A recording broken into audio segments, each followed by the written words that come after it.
I never imagined that one of the most unforgettable experiences I'd have in the Philippines would start with a text that simply said, "Ate, we have a wake." "You come, huh?" I froze. A wake? I thought they meant awake, like a party that goes all night. Because in my first 2 months in the Philippines, I had learned one thing. Filipinos love a good reason to gather. Birthdays, fiestas, graduations, baptisms, even the neighbor's dog's birthday. So when my friend Liza invited me to what I thought was an awake, I said, "Of course. I'll bring vodka." She replied with a laughing emoji and a sad emoji.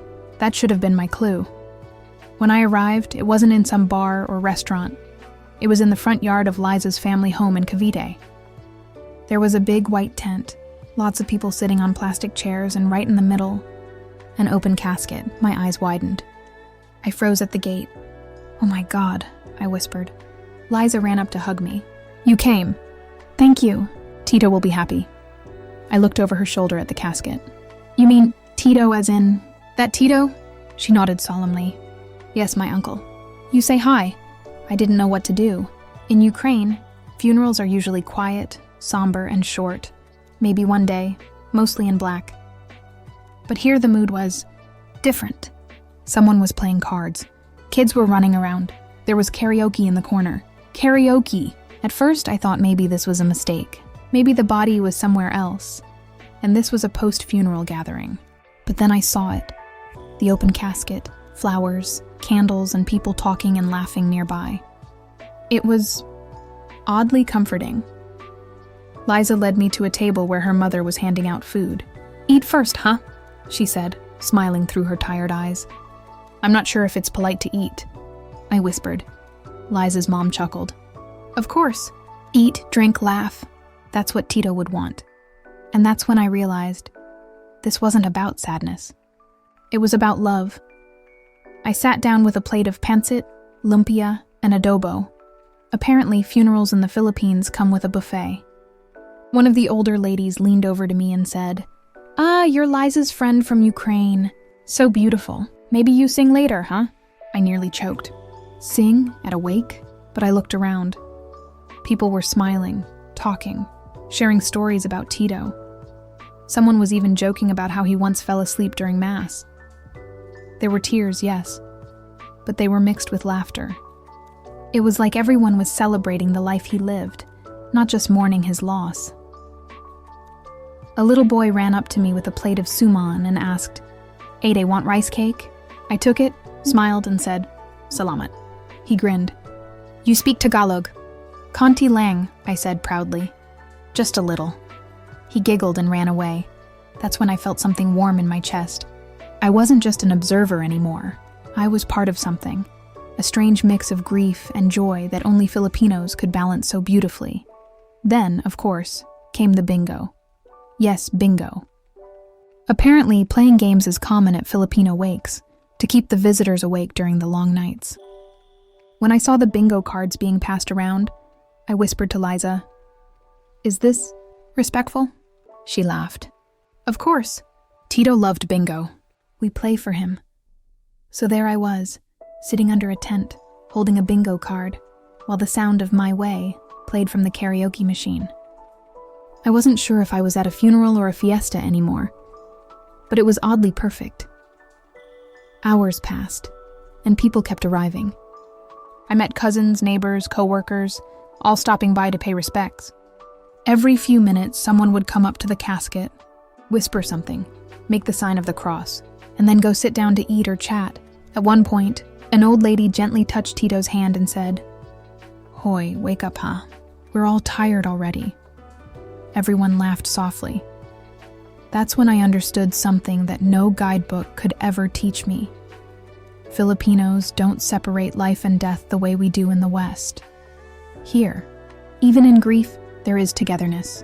It's as if they're saying, "We'll cry, yes, but we'll also eat, sing, and laugh, because that's what life is." That night, I helped Liza's aunt refill coffee cups. One man smiled at me and said, "You're brave to come, Hija. Not many foreigners can handle a Filipino wake."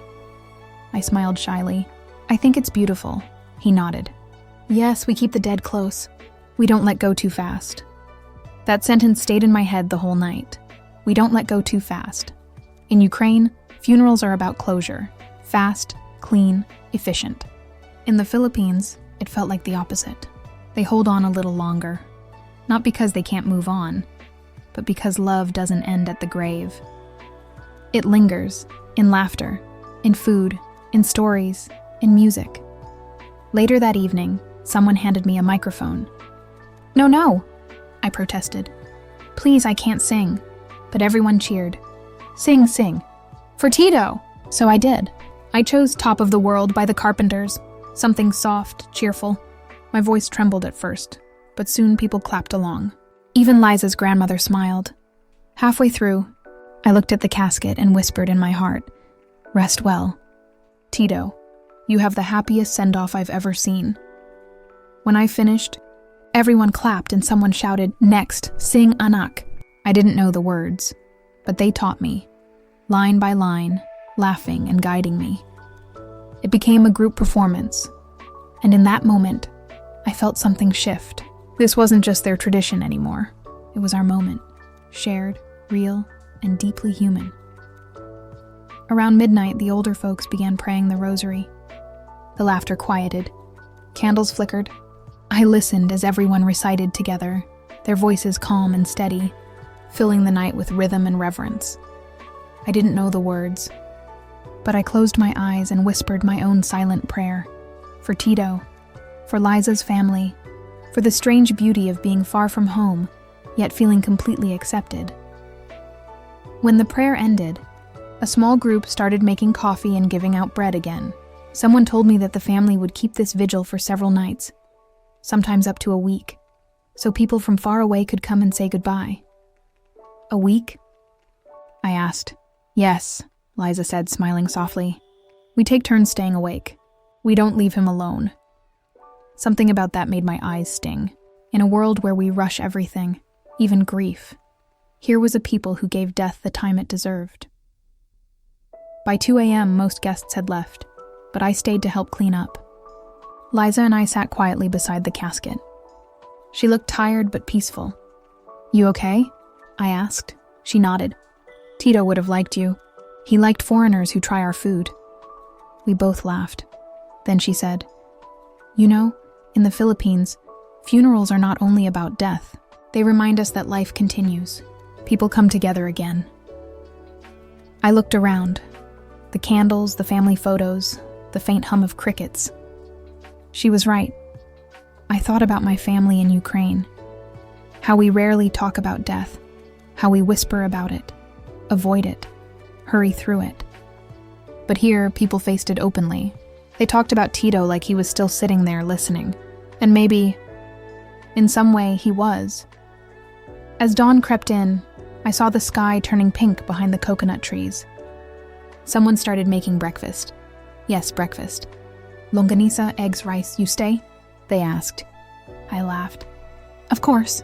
I already survived bingo and karaoke. I can handle breakfast. Liza's mother smiled at me. You are Filipino now. I smiled back. Maybe just a little bit. We all sat down and ate together, the early morning light spilling over the table. Someone poured me coffee and said, Next week, we have another wake. You come again? I laughed so hard I almost spilled my coffee. In Ukraine, you don't invite people to funerals like that. They all laughed with me, but deep down, I knew I would come again. Not because I liked funerals, but because I loved the way Filipinos turned even grief into something warm, communal, and strangely beautiful. As I went home that morning, the jeepney rattling through the quiet streets, I looked out at the sunrise and whispered, I came to the Philippines expecting paradise beaches. Instead, I found something even better. People who know how to celebrate life, even in death. And for the first time since I moved here, I didn't feel like an outsider anymore. Because maybe that's what being Filipino really means. You don't face anything alone. Not even goodbye. The second night of the wake was quieter but somehow deeper. The first night had been filled with laughter, food, and karaoke. The shock of something new, and the warmth of being surrounded by people who refuse to let sadness dominate. But now, as the candles flickered and the prayers began, Something inside the blonde Ukrainian woman named Anya began to shift. She wasn't just a curious guest anymore. She was part of the rhythm, part of the family's long emotional farewell. Liza picked her up that evening in a tricycle. The wind was soft, carrying the scent of sampaguita and coffee from nearby stalls. "Ready for night 2?" Liza asked. Anya smiled. "Of course. I even learned how to say magandang gabi po." Liza laughed. "Perfect! My Lola will love you even more." As they arrived, the same white tent stood in the yard, now surrounded by more flowers, candles, and visitors. The air felt calmer, less like a party, and more like a shared heartbeat of prayer and memory. Liza's grandmother waved her in. "Anak, you come. We start rosary soon." Anya nodded, removing her shoes as she entered. She had learned quickly. In Filipino homes, respect comes in the form of quiet gestures. They gathered around the casket again, and as everyone began to pray the rosary in melodic Tagalog, Anya just listened. She didn't understand every word, but the tone, the sincerity, reached her. The voices rose and fell like waves, steady and patient. It wasn't just about religion. It was connection, a collective way of saying, "We remember, we care, we're still here." After the prayers, an auntie handed Anya a cup of coffee. "Drinky, huh? You stay with us until morning, huh?" Anya hesitated. "I don't want to be a bother," the auntie smiled. "You're not a bother. You're part of us now." That was the first time someone had said that to her in the Philippines. "You're part of us now." Later that night, while helping refill plates and coffee, Anya noticed something. Nobody seemed to assign tasks formally. People just helped each other. One person swept, another served food, another watched the kids. No one asked for thanks. When she asked Liza about it, Liza smiled. "That's Pakikisama, Anya. Pakikisama. It means getting along, being considerate, helping without being asked. When you do that, you show respect and care for everyone around you." Anya blinked. "So it's like teamwork?" Liza laughed. "Teamwork, but with heart." Anya thought about it. In Ukraine, people help too, but it was usually arranged, formal. Here, it was spontaneous, natural, full of warmth. Without realizing it, she found herself washing dishes beside Liza's aunt and laughing with the kids. When someone needed tissue, she handed it. When someone spilled coffee, she grabbed a rag. Nobody told her what to do, yet everything flowed perfectly. That was Pakikisama. Around midnight, as they sat outside under the tent, the conversation turned soft. The older relatives shared stories about Tito, how he always gave the kids candy, how he'd sing even when no one asked, how he never missed Sunday lunch. Anya listened, smiling. And then she said, "You all speak about him like he's still here." Liza nodded. "Because he is. We believe he visits during the wake. That's why we talk to him, pray for him, keep the lights on." That idea made Anya's skin tingle, not in fear, but in awe. "You keep the lights on for him?" "Yes. So he's not lost on his way to heaven." Anya stared at the candles, the way their light flickered on the faces of everyone there. In Ukraine, she had seen people hide from death. Here, people welcomed it, accompanied it, and talked about it like a family member who just went on a trip. It was strange. Beautiful. The next morning, after staying up all night, she tried to sneak out quietly, but Liza's grandmother called her over. "Anak, before you go, come here." Anya obeyed, nervous. The old woman pressed something into her hand, a small rosary made of wood. "For you," she said. "So you remember Tito." Anya's eyes watered. "Thank you, Po," Lola smiled. "You said Po. Very good." They both laughed. On her way home, Anya looked at the rosary and felt a lump in her throat. She wasn't even religious, but that tiny gift felt heavy with meaning. Days passed, and she kept coming back to the wake. Every night she learned something new, a phrase, a gesture, a tradition. She helped cook pancit. She joined in the nightly prayers. She even helped organize the raffle one night, laughing as she shouted, "Number 17, Isa, Pito." Everyone clapped.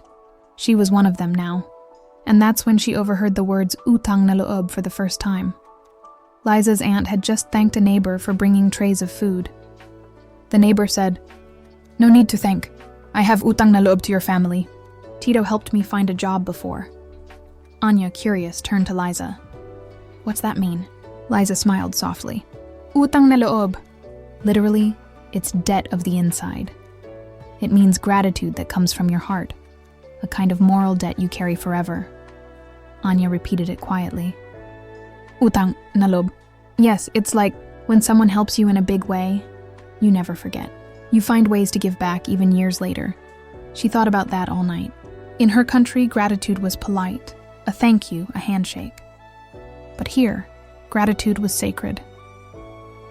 The next evening, when she arrived, she brought something small, a homemade cake she baked using a Filipino recipe she found online. Everyone gasped. "You baked this?" Anya nodded shyly. "For Tito, for everyone. The kids loved it." The aunties showered her with compliments. Liza whispered, "You just showed Utang na Loob without even knowing it." By the 5th day, she was already part of every task. From sweeping floors to refilling coffee to helping with the nightly novena. She no longer felt like a visitor, but what surprised her most was how peaceful it felt. In Ukraine, she'd always seen death as something dark, tragic, something to avoid discussing. Here she saw candles, food, laughter, and faith. And one evening, after the prayers, when the family gathered to eat, she heard Tito's brother say something that made her pause. You know, when someone dies, it's not just an ending, it's a reminder. We remember who we love, and we remember what matters. We come together. Everyone nodded. Anya looked around, at the family, at the laughter, at the shared rice and stories. She thought, this isn't just a wake, it's life continuing. That night, as she helped the older ladies fold chairs, Liza's mother said, "You are always helping, Anya. You don't complain, you just do. You have Pakikisama and Utang na Loob already." Anya smiled, humbled. "Maybe I'm becoming a little Filipino." The mother laughed. "A big part already." Then she added softly, "When you care like family, you are family." Later the rain started, heavy and warm. The tent rattled, water pooled at the edges, and everyone scrambled to move things away. Without hesitation, Anya grabbed towels and helped cover the casket. Nobody told her to. She just did it. Liza's grandmother smiled and whispered, "She understands now." When the rain passed, they sat together, sipping instant coffee from paper cups. Someone turned on the karaoke again. The kids sang Buwan. The adults cheered. Liza handed Anya the mic. "Your turn again?" This time Anya didn't hesitate. She chose Close to You. Her voice cracked at first, but everyone clapped anyway. When she finished, an uncle raised his glass. "For Anya, the foreigner who sings like a Filipina." She laughed, cheeks flushed. "Salamat po." On the 7th day, the final night of the wake, she stayed until dawn. The family was tired but united, their sadness softened by togetherness. After the last prayer, Liza hugged her tightly. "Thank you for staying with us every night." Anya smiled. "Thank you for letting me. I think I learned something important here." "What's that?" "That love doesn't end when someone dies. It changes shape. It becomes memory, food, prayer, laughter." Liza's eyes filled with tears. "You really understand us now." When the burial day came, Anya walked behind the hearse with the family, carrying flowers. She didn't know all the prayers, but she whispered softly anyway. Afterward, when everyone gathered for lunch, they laughed again, because laughter, she realized, was the Filipino way of healing. And when she said goodbye that afternoon, Liza's grandmother hugged her and whispered, "You have a home here now, always." Anya nodded, holding back tears. "I'll come back, Lola, promise." That night, she sat alone in her small apartment, the wooden rosary in her hand. She thought of the people she met, the warmth, the humor, the unspoken kindness. She thought of Utang na Loob and Pakikisama, words that were no longer foreign, but feelings she now carried inside. and she whispered to herself, "I came to help." But I was the one who was changed. 3 months after that unforgettable funeral, I received a text from Ate Liza. "Hi, Anna. Baby Miguel's baptism next Sunday. You're invited, huh?" My first thought, another family event? My second thought, wait, why am I already part of the family group chat? Apparently, since the wake, I'd become the adopted Ukrainian Tita of the family. They added me on Messenger, tagged me in every birthday post, and even sent me photos of their meals. I had never felt so included. I used to think family ended at blood.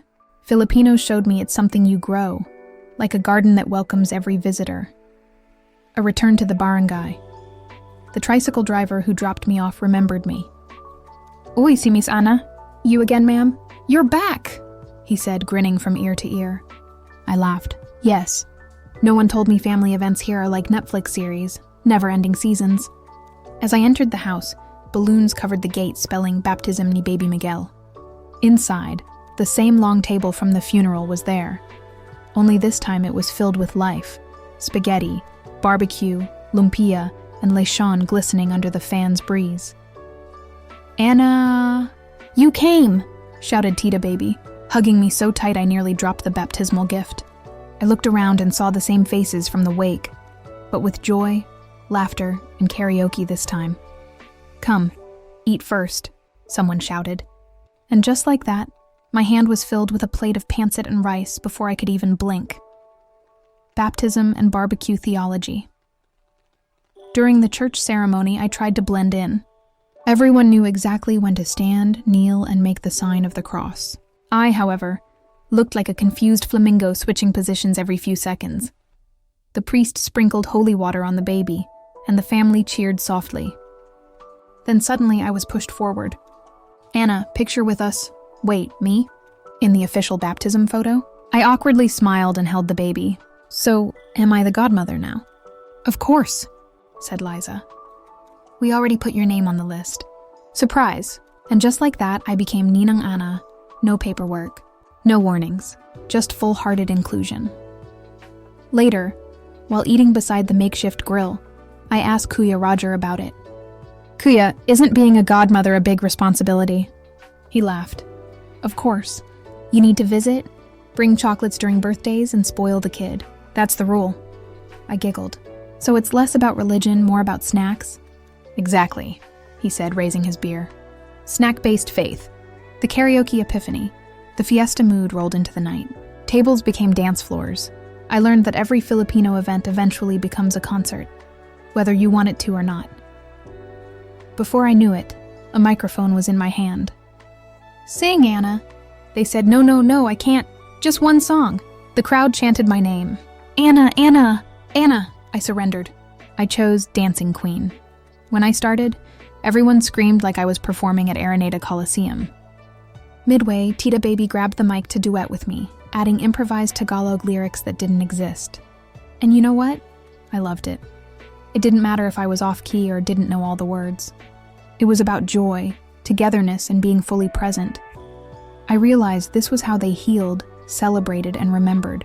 Every gathering, funeral, baptism, or fiesta was their way of saying, life continues. So sing. The lesson of Utang na Loob. After dinner, I helped clean up. I insisted. But everyone told me, no, guess ka. Still, I grabbed a rag and joined.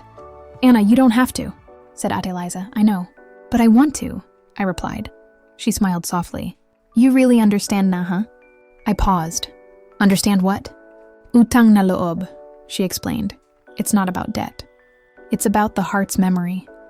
The gratitude that doesn't expire. When someone helps you, you carry it with you. Not as obligation, but as love recycled." And suddenly, I thought back to the funeral. To how they fed me when I was just a stranger curious about culture. To how they welcomed me with warmth when they were grieving. This was the meaning of Utang na Loob. Months later, the fiesta. 3 months after the baptism, I returned again. The town was celebrating their annual fiesta. Streets were decorated with colorful banderitas. Drums echoed from every corner, and there I was, standing beside a parade of kids dressed as saints, with halo headbands and angel wings made from manila paper.